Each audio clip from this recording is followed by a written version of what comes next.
welcome to On the Shelf episode number 32 of Brutal Battle. And this one's going to be interesting for us because one of the beers is almost half the ABV of the other beer. So we usually lean towards the lower ABV ones, but taste-wise, let's see what we appreciate. We lean towards low, except with the brewery. Right, oh, yeah. Which is like then the opposite. Well, because they're like super special beers since we're in that society. And on top of that, they do a really good job with super high ABV beers. There have been a lot that we've tried, though, where we're kind of like, this is excessive with the ABV, and I really wish they'd cut it down because it could stand that from a taste perspective. But then also, like, I know that a lot of these beers, they can do lower ABV and still capture those same flavors.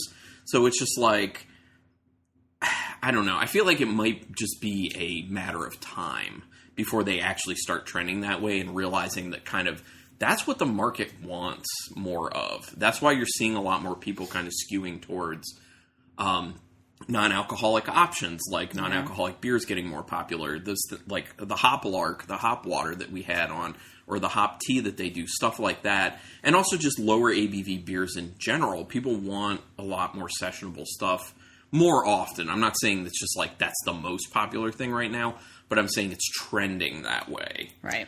And I think that it may kind of have to do with the pandemic and a increase in people kind of realizing that they went a little too hard on the alcohol during the pandemic, so they want to like kind of step it down now.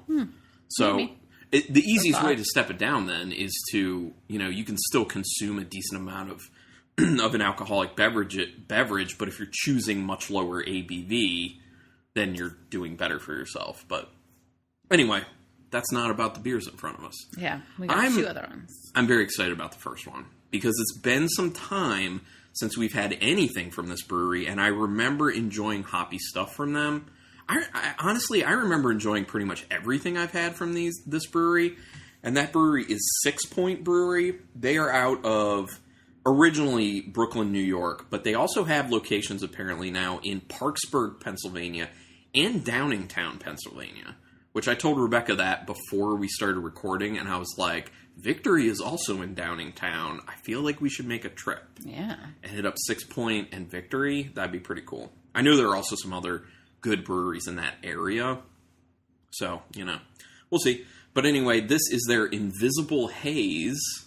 This caught my eye because it's a West Coast IPA. Love the name, Invisible Haze. That's the best way to sell it to the Haze Bros. This is 8% alcohol, so obviously it's an Imperial IPA. And I'm just hoping to get something kind of reminiscent of their resin.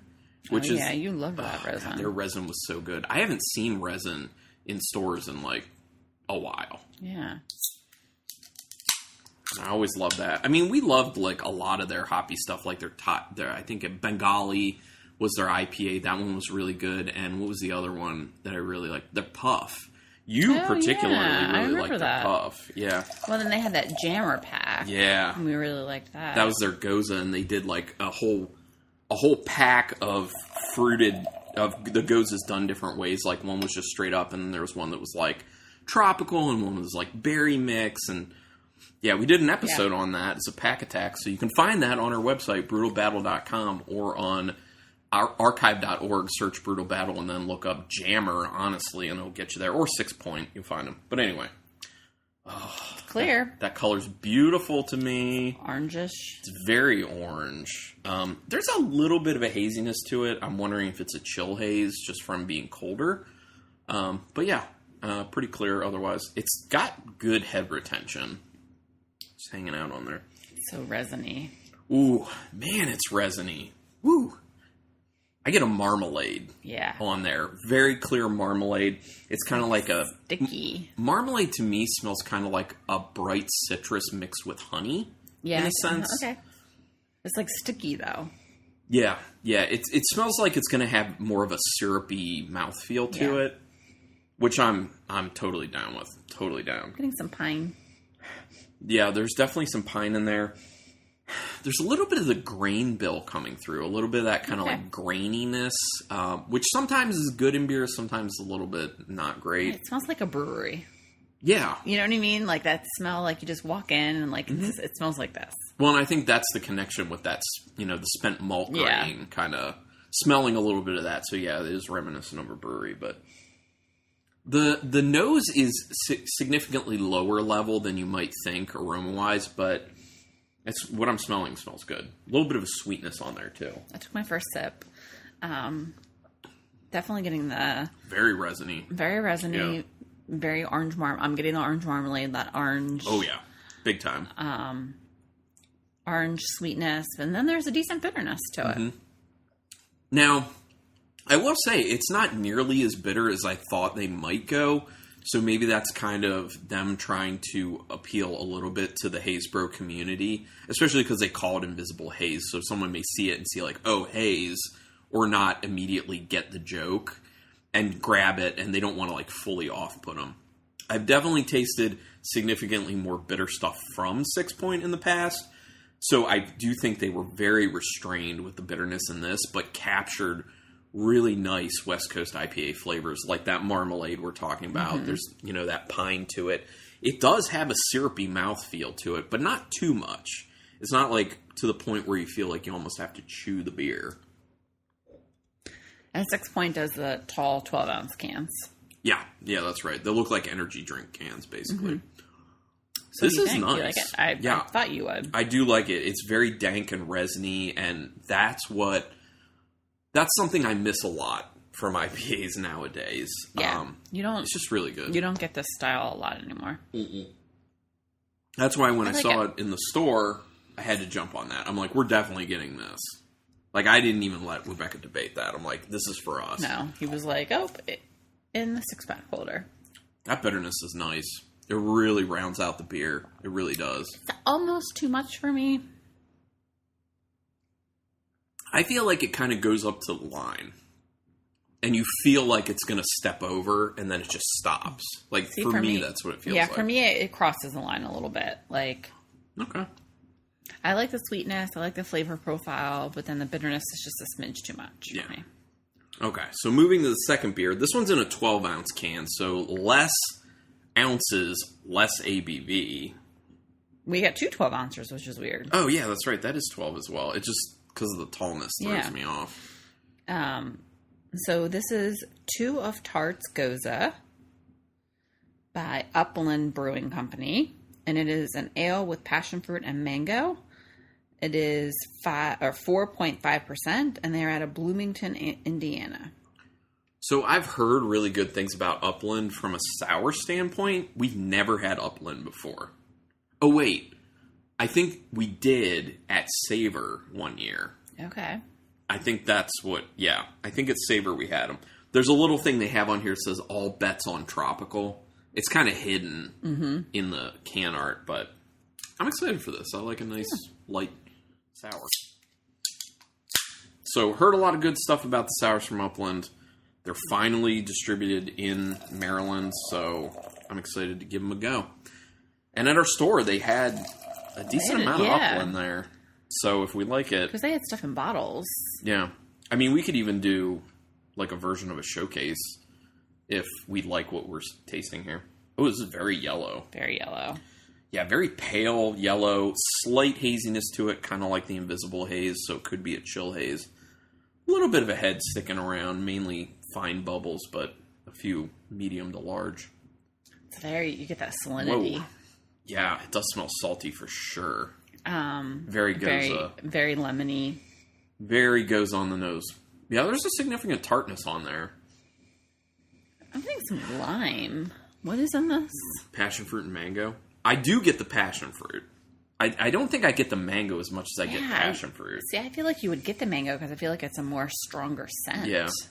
Well, I mean, it might just have to do with the ratio they put in there. They may have gone way heavier on the passion fruit than the mango, kind of knowing that mango is a lot stronger. But yeah, I'm mainly just smelling passion fruit, and that goes a salinity and a wheat base to it. I'm getting like the tart, like lime, lemon lime. Yeah, definitely. Yeah, I mean, it's got a very nice, like, tropical, bright, vibrant Goza smell. It smells very nice. Oh, it's very light. Whoa. Yeah, and it's just like light tart. I like it. It kind of hits your tongue in the right way. Yeah, it's almost too light on the flavor, but not. It's very sessionable, very approachable. I feel like this could appeal to a lot of different people. I mean, if you're in this as the what were they called? Somerville and Brewcast, which doesn't exist anymore, but I'm sure their episodes are still available on whatever podcatcher. As they used to say, it has slammability. The slammability is high on this. Like, if you just want to slam this whole can real quick, you could easily do it because the flavor's there, but it's also low and the body's light enough that you could just slam this thing easy. Yeah, I'm still not getting the mango, and I wish I was because I love mango. There is more of a salinity in the flavor than I think I want. I would want that a little bit more restrained because I feel like that's kind of taking away a little bit from the fruit. But it's still good. I still enjoy it. It'd be a good beach beer. It'd be a very good beach beer. Yeah, and again, like, I get the mango very slightly, but just like on the aroma, it's primarily driven by passion fruit. Yeah, it's so very light. I do like the very light tartness, though. Yeah, I don't dislike the beer. I just wish there was a little more flavor. Sure. Yeah, I can agree with that. But it's good. I mean, for a good low ABV, yeah. Yeah. Beach beer contender, right? Yeah, for sure. So, which beer would you say was your winner for this one? Invisible Haze. Yes, me too. So, yes. Invisible Haze for both of us, and then the Two of Tarts, the tropical one, for the second one. But this has been fun. Do you have anything to wrap up with? I don't think so. Okay. I know we talked about brewery stuff in the beginning. I don't know if there's anything else you wanted to throw out there, just randomly. But thank you, everyone who has been listening for quite some time. It is very much appreciated that you're listening to this. Do us a favor and tell some people about the podcast who you think might enjoy it. Also, rate us and review us through iTunes or Stitcher or whatever you use to listen to the podcast, because that really helps as well. Like I said, back episodes you can get through brutalbattle.com or archive.org by searching Brutal Battle. You can email us if you just want to say hi or you want to talk to us about something or give us recommendations or call out a particular format of episode that you want us to do more of. brutalbattlepodcast@gmail.com. We are on Untapped. The easiest way to find me is Carlton Malibu, all one word, and it's spelled how it sounds. I guess I'm Rebecca C, but there's probably a lot of Rebecca C's out there. So I guess the easier way is Ruby Reb 62. RUBYREB 62. Yep. Yeah. So be our virtual friends, you guys. Be our virtual friends. And then the Instagram. Brutal Battle Podcast. All right. And I think of all our kind of like, I mean, Untapped and Instagram are our best social medias, obviously, because you can see everything we're checking into on Untapped, but on Instagram you can actually see pictures of what we're checking into, and you actually add like flavor text on there as well. Sometimes. Like talking a little bit about what we experience with the beers. So yeah, I think it's been good. But yeah, thanks everyone for checking this out, and until next time, keep it brutal.